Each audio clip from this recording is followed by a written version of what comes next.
प्यारे साथियों, नमस्कार। मैं प्रमोद पासवान स्वागत करता हूं आपको अपने यूट्यूब प्लेटफॉर्म साइंस वैक्सीन 3746। क्या हाल चाल है आप सभी का? उम्मीद करते हैं जहां होंगे ज़बरदस्त तरीके से अपनी पठन और पाठन कार्य को कर रहे होंगे।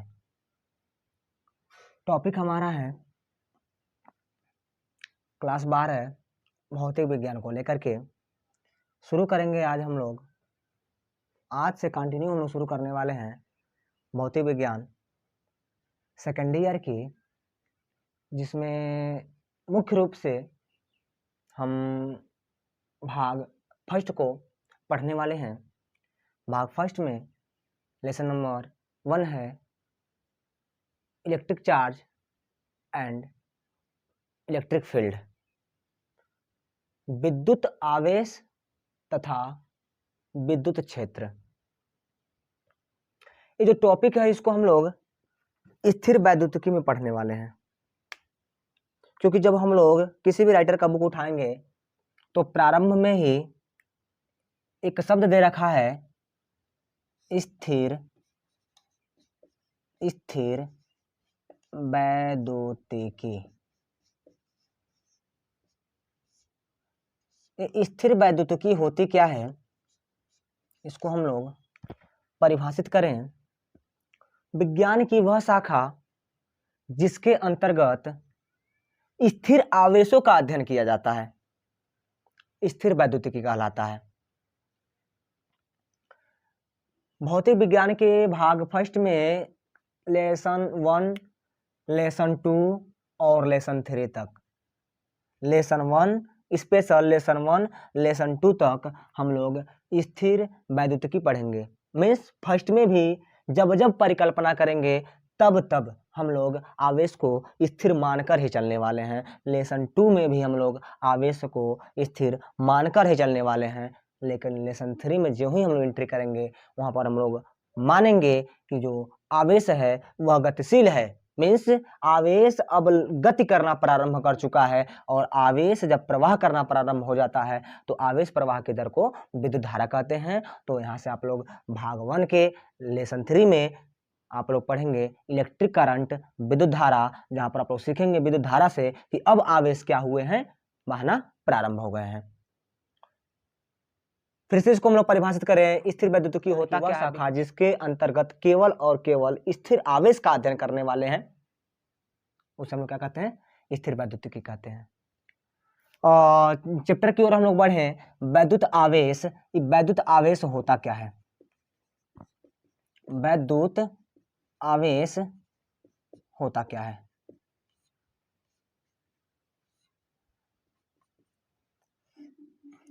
प्यारे साथियों, हम लोग को पता है जो आवेश होता है इलेक्ट्रिक करंट से Q = होता है IT। मीन्स जो आवेश होते हैं वह धारा और समय के गुणनफल के बराबर होते हैं। आवेश क्या होते हैं? तो आवेश जो होते हैं किसी परिपथ में, आवेश क्या होते हैं? तो उस परिपथ में जो धारा बह रहा है और कितने समय के लिए बह रहा है, इन दोनों का गुणा ही क्या कहलाता है? आवेश कहलाता है। आवेश को जब हम लोग पढ़ेंगे, आवेश के प्रकार को, तो आवेश कितने प्रकार के होते हैं, तो ध्यान रहे आवेश को हम लोग मुख्य रूप से 2 भागों में बांटकर पढ़ने वाले हैं। पहला धनावेश जिसको पॉजिटिव चार्ज कहते हैं, और सेकेंड रहेगा ऋणावेश जिसको नेगेटिव चार्ज बोलेंगे। बात करें हम धनावेश क्या होता है, किसी वस्तु पर धनावेश कब उत्पन्न होते हैं, तो जब कोई वस्तु इलेक्ट्रॉन को डोनेट कर रहा होता है। मीन्स जब कोई वस्तु अपने अंदर से इलेक्ट्रॉन को त्याग रहा होता है, इलेक्ट्रॉन को निकाल रहा होता है, तो कंटिन्यू इलेक्ट्रॉनों की कमी होती है और प्रोटॉनों की वृद्धि होती है। तो जब कोई वस्तु इलेक्ट्रॉन को त्याग करता है तो उस पर कौन सा आवेश आता है? धनावेश आता है। ऋणावेश क्या होता है? तो जब किसी वस्तु पर इलेक्ट्रॉनों की अधिकता होती है तो उस पर कौन सा चार्ज आता है? उस पर ऋणावेश आता है। मीन्स इलेक्ट्रॉनों का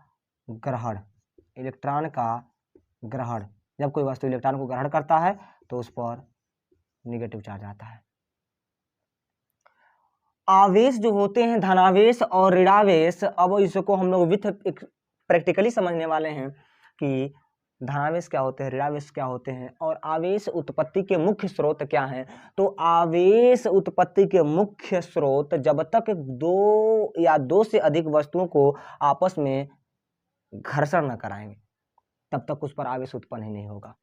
अभी वैसे हम लोग आवेशन के प्रकार पढ़ने वाले हैं, कई प्रकार पढ़ेंगे। फॉर एग्जांपल हम लोग पढ़ेंगे घर्षण द्वारा आवेशन, चालन द्वारा आवेशन और प्रेरण द्वारा आवेशन। मोटी मोटी बात, जो आवेश होते हैं, आवेश सदैव कब उत्पन्न होते हैं? तो आवेश सदैव घर्षण के द्वारा उत्पन्न होते हैं। जब तक दो वस्तुओं को लेकर के आपस में रगड़ नहीं किया जाएगा, जब तक दो वस्तुओं को लेकर के आपस में रगड़ा नहीं जाएगा तब तक किसी वस्तु पर आवेश उत्पन्न नहीं होंगे। अब जब दो वस्तुओं को लेकर के आपस में रगड़ा जाएगा तो उस पर कौन से आवेश उत्पन्न होंगे? तो जिन दो वस्तुओं को लेकर के आपस में रगड़ा जा रहा है तो एक से इलेक्ट्रॉन, सपोज इसको लेकर के आपस में रगड़ रहे हैं, मानकर चलिए ये दोनों क्या हैं, एक कांच है और एक सपोज मानकर चलिए लकड़ी है। दोनों को आपस में रगड़ रहे हैं तो दोनों में हीटिंग आएगा। कोई जरूरी नहीं कि एक ही मीटिंग आए, दोनों में हीटिंग आएगा। मीन्स इलेक्ट्रॉनों का स्थानांतरण दोनों में हो रहा है। लेकिन सपोज एक त्यागेगा तो दूसरा का क्या करेगा? ग्रहण करेगा। एक धनावेश और एक ऋणावेशित होगा। अब ये कोई तय नहीं होता है कि कौन सा वस्तु धनावेशित है और कौन सा वस्तु ऋणावेशित है। वह उसके नेचर पर निर्भर होता है कि कौन धनावेशित होगा और कौन ऋणावेशित होगा। आवेश जो होते हैं धनावेश और ऋणावेश, अब हम पढ़ेंगे कि आवेशन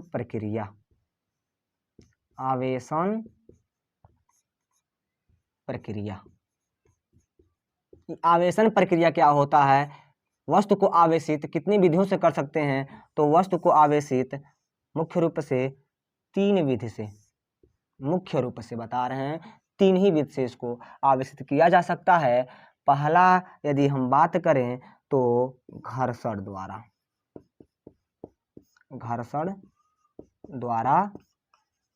आवेशन, सेकेंड चालन द्वारा और थर्ड प्रेरण द्वारा। घर्षण द्वारा आवेश क्या होते हैं? घर्षण द्वारा आवेश कैसे उत्पन्न हो जाते हैं? तो जब किन्हीं दो वस्तुओं को लेकर के हम लोग आपस में रगड़ रहे होते हैं तो हीटिंग दोनों में आता है। मीन्स एक इलेक्ट्रॉन को त्याग रहा होता है तो दूसरा का उसके त्यागे इलेक्ट्रॉन को ग्रहण कर रहा होता है। तो एक पर जो त्याग रहा है उस पर धनायन आएगा और जो ग्रहण कर रहा है उस पर ऋणायन आएगा। लेकिन कोई गारंटी नहीं है कि किस पर धनावेश किस पर ऋणावेश। ये नहीं कि इन दोनों वस्तुओं को लेकर के हम रगड़ रहे हैं तो एकदम ओवर कॉन्फिडेंस के साथ कह दे कि ये धनावेशित होगा और ये ऋणावेशित होगा। कॉन्फिडेंस से नहीं कहा जा सकता है। इसमें जिसकी नेचर त्यागने का होगा वो सदैव त्याग करेगा और जिसकी नेचर ग्रहण करने का होगा वो सदैव क्या करेगा? ग्रहण करेगा। तो उम्मीद करते हैं घर्षण द्वारा आवेशन आप लोग को समझ में आया होगा।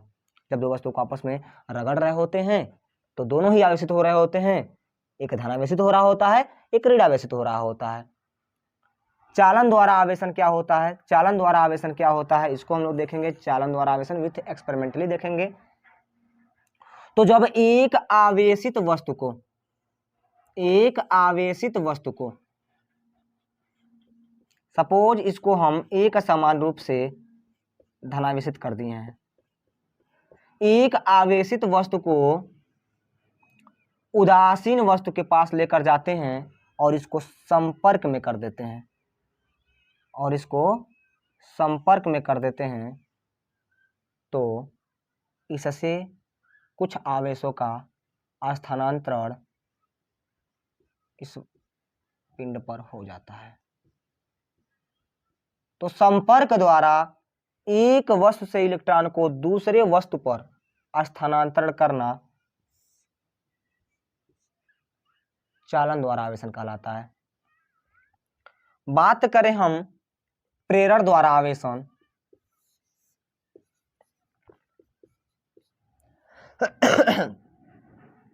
प्रेरण द्वारा आवेशन कैसे होता है, तो इसमें बिना संपर्क कराए दो या दो से अधिक वस्तुओं को हम लोग एक दूसरे के पास रख करके एक्सपेरिमेंट कर सकते हैं। फॉर एग्जाम्पल ये जो है, यह जो है अभी उदासीन है और यह जो है एक समान रूप से धनावेशित है। यह जो छड़ है यह एक समान रूप से धनावेशित है और ये जो गोला है यह न्यूट्रल है। इस पर किसी प्रकार का न ही एनायन है न ही कैटायन है। होता क्या है, जब इसको इस गोले की ओर लेकर जाएंगे, इस छड़ को, इस धनावेशित छड़ को गोले की ओर लेकर जाएंगे, तो हम ज्यों-ज्यों इस छड़ को गोले की ओर लेकर जाते हैं तो इसके प्रेरण से इस पर कुछ परिवर्तन दिखता है। मीन्स यह पॉजिटिव है तो इस गोले के प्रथम सिरे, जिस सिरे की तरफ से छड़ को लेकर जा रहे हैं, उस सिरे की, गोले के उस सिरे की ओर इसका विपरीत आवेश उत्पन्न हो जाता है। मीन्स छड़ को जिस न्यूट्रल वस्तु के पास लेकर जाएंगे तो इसके प्रेरण से इसका विपरीत गुण, इसका विपरीत आवेश इस पर उत्पन्न हो जाएगा और ठीक इसका विपरीत इसके दूसरे साइड उत्पन्न हो जाएगा। तो यदि यह धनावेशित है तो इस पर कौन सा आवेश आएगा, इधर गोले के लेफ्ट साइड में, तो आप लोग क्या बताएंगे, माइनस आएगा। और इस साइड में क्या आएगा, पॉजिटिव आयन आएंगे। यहाँ पर न एक दूसरे को आपस में रगड़ा जा रहा है, न एक दूसरे को अटैच किया जा रहा है, यहाँ पर प्रेरण द्वारा चालन हो रहा है। अर्थात इस छड़ को लेकर जा रहे हैं, जैसे जैसे इसके पास लेकर जा रहे हैं वैसे वैसे देख रहे हैं इस छड़ के विपरीत आवेश इस पर आ जा रहे हैं। यदि छड़ को हम विपरीत आवेश कर दें, मीन्स इस बार इसको हम निगेटिव कर दें, इसको निगेटिव कर दें, तो आप लोग को कॉमन सेंस से बता सकते हैं कि अब इस पर कौन सा आवेश आएगा, इधर धनावेश आएगा और इधर कौन सा आवेश आएगा, इधर ऋणावेश आएगा।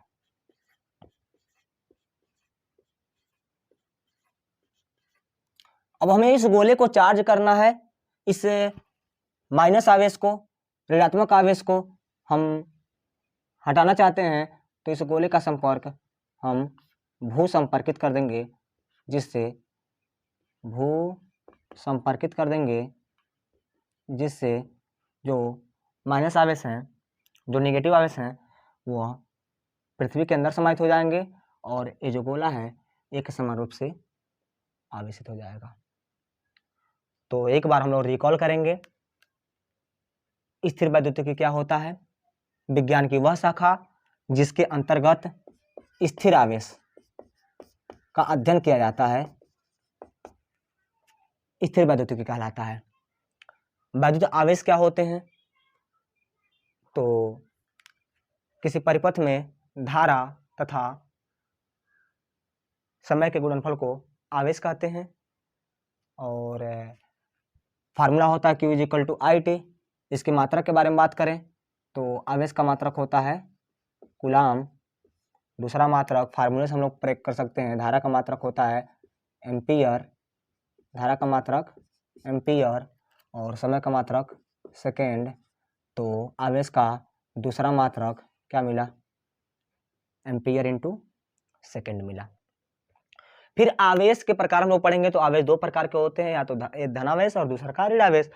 धनावेश क्या होते हैं? जब कोई वस्तु इलेक्ट्रॉन को त्याग रहा होता है तो उस वस्तु पर आवेश आते हैं, जो कौन सा आवेश होते हैं? धनावेश होते हैं। मीन्स इलेक्ट्रॉन को कंटिन्यू कमी हो रही है और प्रोटॉन की कंटिन्यू वृद्धि हो रही है, प्रोटॉन की कंटिन्यू वृद्धि होने से उस पर धनावेश होता है। ऋणावेश क्या होता है? जब कोई वस्तु इलेक्ट्रॉन को ग्रहण कर रहा होता है तो उसमें कंटिन्यू प्रोटॉनों की कमी होती है, इलेक्ट्रॉनों की वृद्धि होती है, जिसके परिणाम स्वरूप वह ऋणावेशित हो जाता है। आवेशन की प्रक्रिया, किसी वस्तु को आवेशित मुख्य 3 रूपों से हम लोग कर सकते हैं। पहला घर्षण द्वारा आवेशित कर सकते हैं, दूसरा चालन द्वारा, तीसरा प्रेरण द्वारा।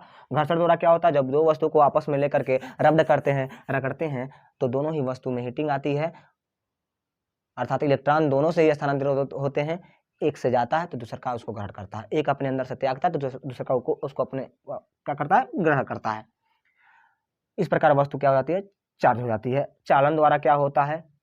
एक आवेशित छड़ के पास या एक आवेशित पिंड के पास जब दूसरा अनावेशित, जिस पर कोई आवेश नहीं, उसको अटैच में रखते हैं, संपर्क में रखते हैं, तो इस जो आवेशित होता है उसका आवेश न्यूट्रल वस्तु पर चला जाता है, जिससे चालन द्वारा आवेशन करते हैं। प्रेरण द्वारा क्या होता है? किसी एक छड़ को लेंगे, चाहे धनावेशित छड़ रहे चाहे ऋणावेशित रहे, और एक न्यूट्रल हम लोग पिंड को लेंगे, धनावेशित रहेगा या छड़, इसको पास लेकर जाएंगे, लेकिन स्पर्श नहीं होने देंगे क्योंकि प्रेरण द्वारा है। जब पास लेकर जाएंगे तो इसके प्रेरण से इसके प्रथम सतह पर, गोले के प्रथम सतह पर, जिस सतह की ओर छड़ जा रहा है उसके प्रथम पृष्ठ पर यदि निगेटिव चार्ज जा रहा है तो पॉजिटिव चार्ज इस पर उत्पन्न होगा, और यदि पॉजिटिव चार्ज यह रहेगा तो इस पर निगेटिव होगा। ये हमारा निगेटिव है, जिसके इसके प्रथम पृष्ठ पर पॉजिटिव आया है और इसके दूसरे पृष्ठ पर प्रेरण के कारण निगेटिव आया है। इसको भूमि संपर्कित कर देंगे तो जो निगेटिव चार्ज है वो भूमि में क्या हो जाएगा? समाहित हो जाएगा। अब हम बात कर सकते हैं आगे का जो टॉपिक है कूलाम के नियम पर। कूलाम के नियम की ओर हम लोग बढ़ेंगे। कूलाम का नियम क्या होता है तो सुनेंगे। इस चैप्टर के शुरुआत देखा जाए तो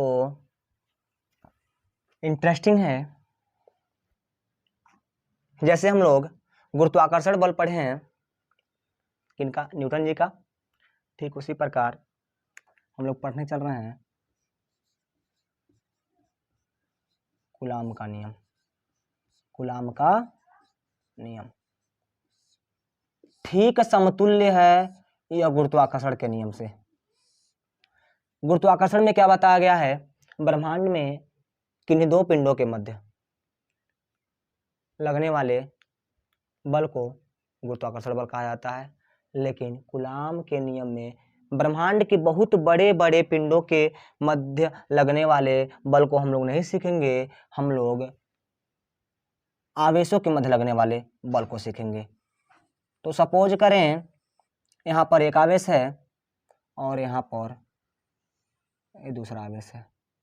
इसका नाम यदि हम Q1 दें, नेचर में पॉजिटिव नेगेटिव कुछ भी हो सकते हैं क्योंकि आवेश दो भी होते हैं, एक पॉजिटिव और एक नेगेटिव, और इसका नाम हम क्या दें? Q2 दें। ये भी प्लस ही मान लीजिए, क्योंकि सजातीय आवेश एक दूसरे को प्रतिकर्षित करते हैं और विजातीय आवेश एक दूसरे को आकर्षित करते हैं। अब इन दोनों आवेशों को कुछ दूरी पर रखा गया है। अभी बताएंगे कूलाम नियम की कुछ परिसीमा होती है, ये नहीं कि बहुत दूर रख दे तो भी उस पर बल लगेगा, नहीं। 10⁻⁻ का 15 मीटर के रेंज में रखेंगे तो ही जाकर के हम कूलामी नियम को अनुभव कर पाएंगे। यदि 10⁻⁻15 मीटर से दूर रखेंगे तो हम कूलामी बल को नहीं अनुभव कर पाएंगे। तो यह पॉजिटिव है, ये भी पॉजिटिव है, यह जो है इसको प्रतिकर्षित करेगा, और यह पॉजिटिव है, ये भी पॉजिटिव है, तो यह भी इस पर एक बल लगाएगा और यह भी इसको क्या करेगा? प्रतिकर्षित करेगा। मीन्स ध्यान रहे, सुनेंगे हमारी बात को ध्यान से, यह इसको प्रतिकर्षित करेगा, यह इसको प्रतिकर्षित करेगा, यह भी इसको क्या करेगा? प्रतिकर्षित करेगा। तो इस प्रकार दोनों के मध्य जो बल लगेगा प्रतिकर्षण बल लगेगा, और एक को ऋणावेशित बना दे तो दोनों के मध्य कौन सा बल लगेगा? आकर्षण बल लगेगा। तो कूलाम का नियम क्या होता है? किन्हीं दो आवेशों के मध्य लगने वाला आकर्षण अथवा प्रतिकर्षण। बहुत से बच्चे हड़बड़ी में थ्योरी को गलत बोल देते हैं, अथवा के जगह तथा बोल देते हैं, जो बहुत गलत बात है। या तो प्लस प्लस रहेगा या तो माइनस माइनस रहेगा, और नहीं तो प्लस माइनस रहेगा, नहीं तो माइनस प्लस रहेगा। चार ही पॉसिबिलिटी है। तो सजाती रहेंगे तो प्रतिकर्षण और विजाती रहेंगे तो आकर्षण। मीन्स समान प्रकार के आवेश रहेंगे तो प्रतिकर्षण बल लगेगा और विपरीत प्रकार के आवेश रहेंगे तो आकर्षण बल लगेगा। तो या तो यहाँ पर क्या संभव है, या तो यहाँ पर आकर्षण बल संभव है और नहीं तो प्रतिकर्षण बल संभव है। तो किन दो आवेशों के मध्य लगने वाला आकर्षण अथवा प्रतिकर्षण बल इन आवेशों के गुणनफल के अनुक्रमानुपाती तथा इन आवेशों का जो बीच का दूरी है, इन आवेशों की जो बीच की दूरी है इसके वर्ग के व्युत्क्रमानुपाती होता है। ध्यान रहे दोस्तों, अभी हम आवेशों के गुणनफल के व्युत्क्रमानुपाती बोल दिए हैं, लेकिन व्युत्क्रमानुपाती नहीं होता है। इन जो बल लगता है ये दोनों आवेशों के गुणनफल के समानुपाती होता है और वही बल इन आवेशों के जो बीच की दूरी है इसके वर्ग के व्युत्क्रमानुपाती होता है। मीन्स जो बल लगेगा वह किसके डायरेक्ट प्रोपोर्शनल है, यह डायरेक्ट प्रोपोर्शनल है Q1 और Q2 के, Q1 और Q2 के। इसको इक्वेशन नंबर फर्स्ट। यही जो फोर्स है यह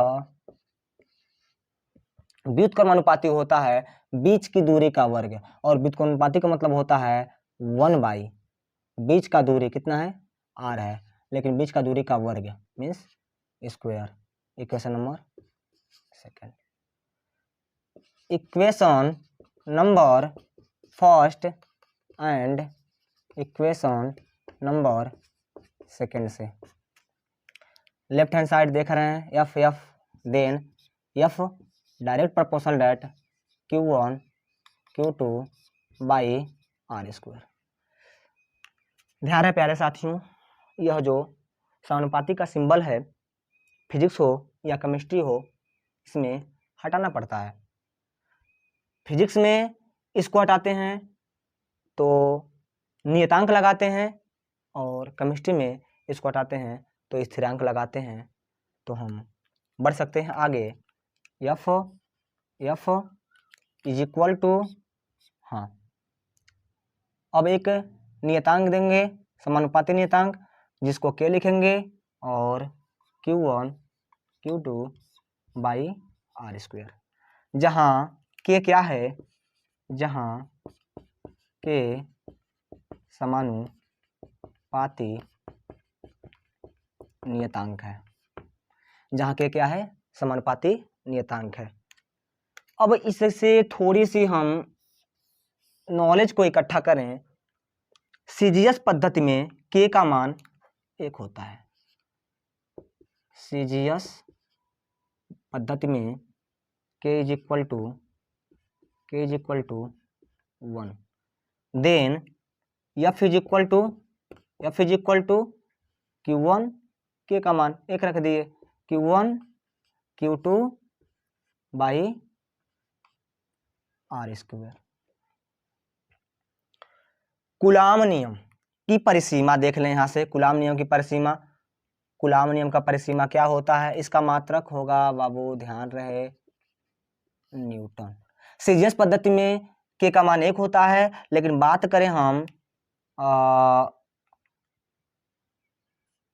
निर्वात के लिए, निर्वात या वायु में, निर्वात या वायु में के का मान कितना होता है, के का मान होता है 1/4 पाई एप्सिलॉन नॉट।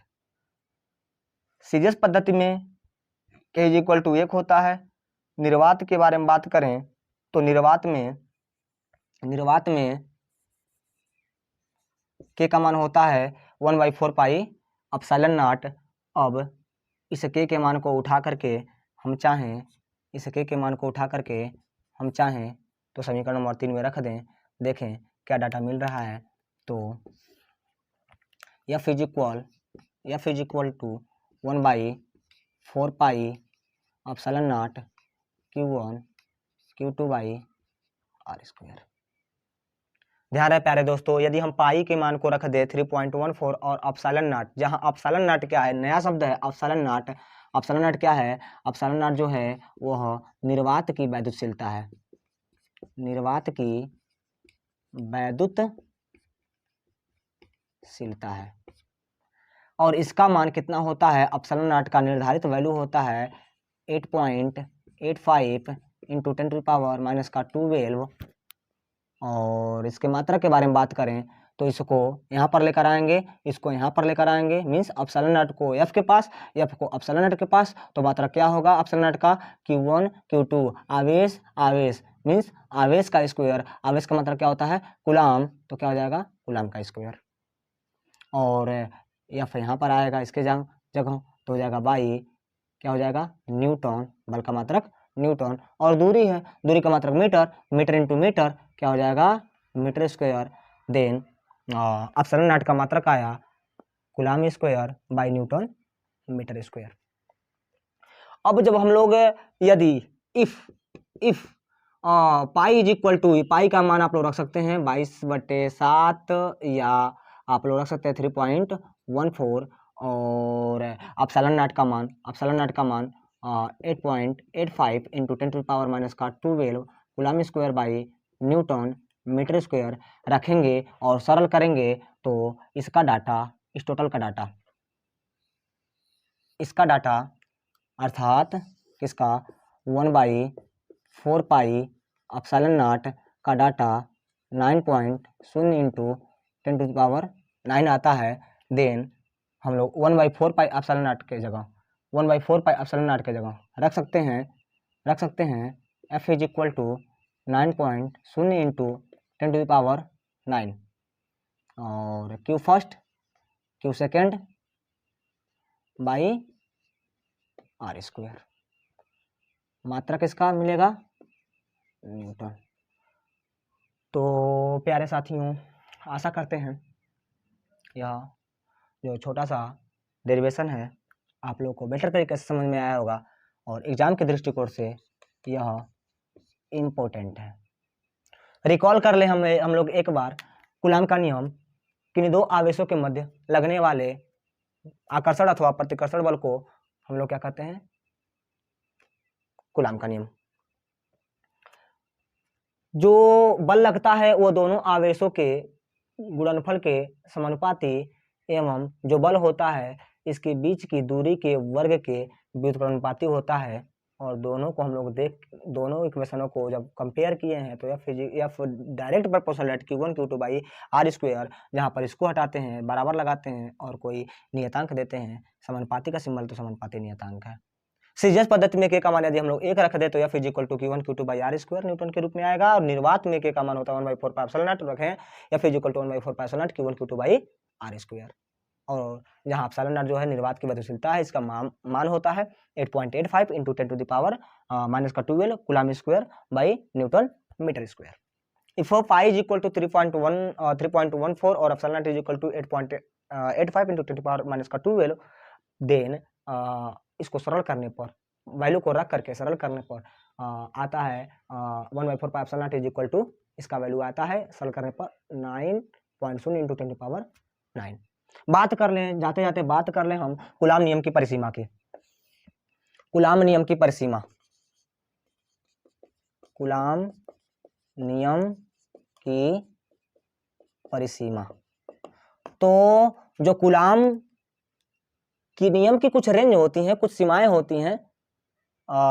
बात करें फर्स्ट इसकी सीमा की तो जो कूलाम का नियम है वह बिंदु आवेशों में संभव है, बिंदु आवेश के मध्य का अध्ययन करते हैं।